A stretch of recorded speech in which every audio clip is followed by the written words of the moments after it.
بسم اللہ الرحمن الرحیم سے کر لیجئے. مثال کے طور پر آپ روزانہ کبھی آپ میں سے کچھ لوگ نماز شب پڑھ رہے ہوں گے، آپ میں سے کچھ لوگ تنہائی میں عبادتیں کرتے ہوں گے، اچھا کچھ نہیں بھی کرتے ہوں گے، یہ بھی ہوتا ہوگا.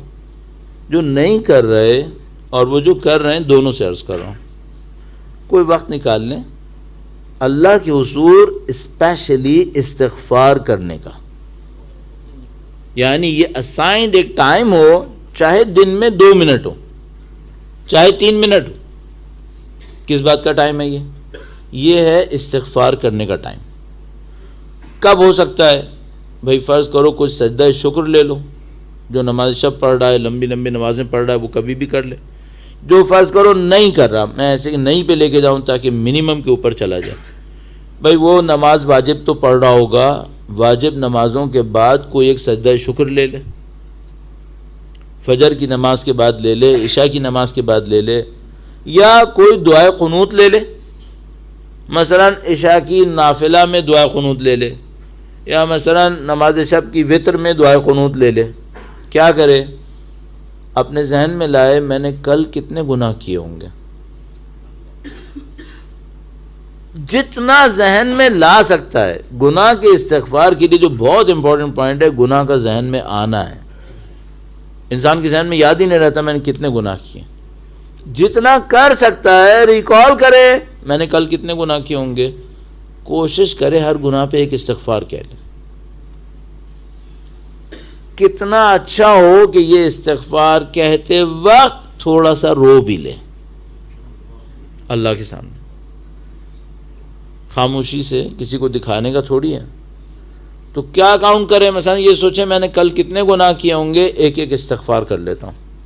اچھا 4-5 یاد آ جائیں، شاید قسمت سے نہیں ہوں گے 4-5 بھی. ایسی میں کہہ رہا ہوں کہ اگر کسی نے کیے ہوں گے تو مثلا 4-5 اس کو یاد آئے. اب کیا میموری پہ اتنا ریلائی کرے کہ یہ اتنے ہی ہوں گے؟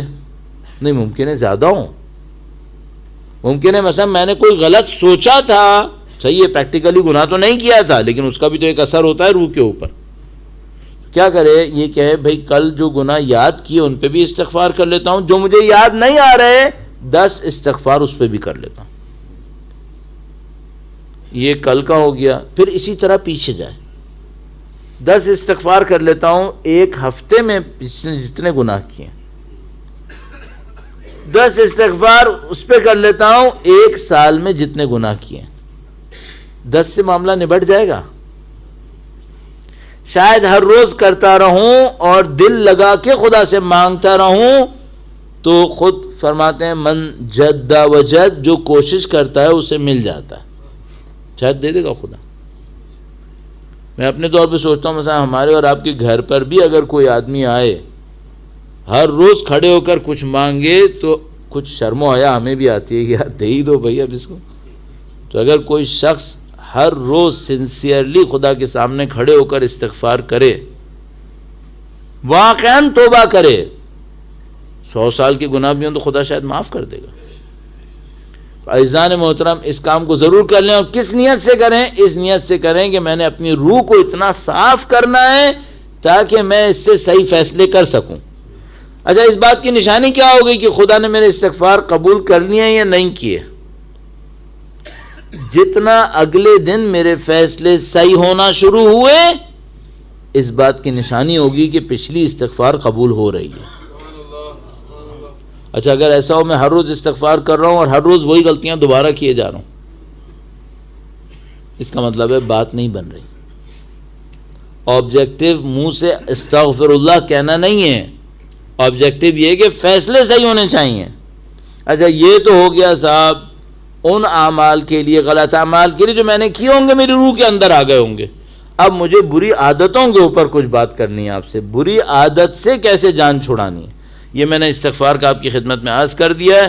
اس کو اگر ایک جنرل ریشو میں رکھوں تو میرے حساب سے اگر کسی گیدرنگ میں 20% لوگ کر دیں تو میں خوش قسمت ہوں.